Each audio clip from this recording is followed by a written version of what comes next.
Hi, this is State Representative Denny Hoskins from the 121st District. We've had a great week this week. It's been beautiful outside, although I hear it's going to rain this weekend for my return back to the district. But we've accomplished a lot this week in the Missouri State Capitol. We talked about budget updates, the Senate has passed their version of the budget, where they cut approximately $506 million in order to try and have a balanced budget. Now, as far as the budget process goes, it will go to a conference committee made up of 5 members of the House and 5 members of the Senate, which the majority party would receive 3 members, so 3 members of the House majority, 2 members of the House minority, and likewise in the Senate. Next week, the conference committee for the budget will look and try to reconcile their differences between those two. For example, Parents as Teachers program was funded, I believe, $27 million in the House, and the Senate version has it funded at $13 million. So that will be one program that the conference committee will look at and to fund Parents as Teachers program somewhere in between the $13 million and the $27 million. Also this week we debated House Bill 1966, and it dealt with photo ID for voting. It also dealt with early voting, and then I was able to offer an amendment on there that would make it easier for our military personnel stationed overseas and their spouses and families to vote by absentee ballot.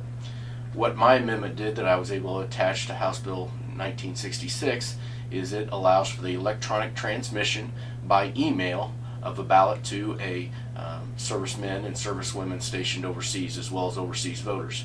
They would still have to print that off, have it notarized, or in the case of a military, any officer can serve as a notary and then mail that back. But it would at least cut out the front end portion of calling and having your county clerk or election authority mail you a ballot if you're stationed overseas. I think if anyone deserves to be able to vote, it's our men and women, especially that are stationed overseas, that are fighting for our freedoms and our right to vote here in the United States and here in Johnson County, Missouri.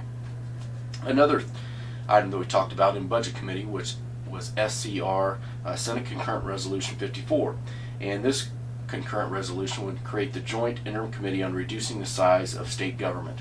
I'm very interested in finding ways to have a more effective and efficient government, and I believe that one of the ways to do that is to have take a look at everything, whether it's the number of state reps that we have or the number of state senators that we have, whether it's combining programs such as Department of Higher Education with Department of Elementary and Secondary Education, or combining the Missouri State Highway Patrol with the Missouri State Water Patrol. I don't think anything could be left off the table, but we've got to look at things in order to reduce the size of government and make sure that we are the most efficient and effective type of government that we can have.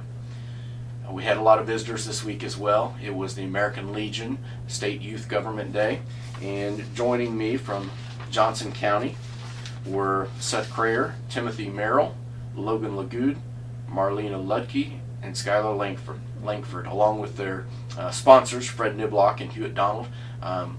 It was great to visit with them, I believe, on Tuesday of this week, and kind of show them around the Missouri State Capitol, as well as introduce them on the House floor. So it was my pleasure in order to do that, and also I want to thank Fred and Hewitt for being the sponsors and bringing these fine group of young Johnson County leaders here to the Missouri State Capitol. As always, it's a pleasure and an honor to serve as your state representative, and if you have any issues or concerns that you'd like to share with me, please give my office a call or catch me when I'm back in Johnson County over the weekend, and I look forward to seeing you when I'm back home this weekend. Thanks a lot and have a great day.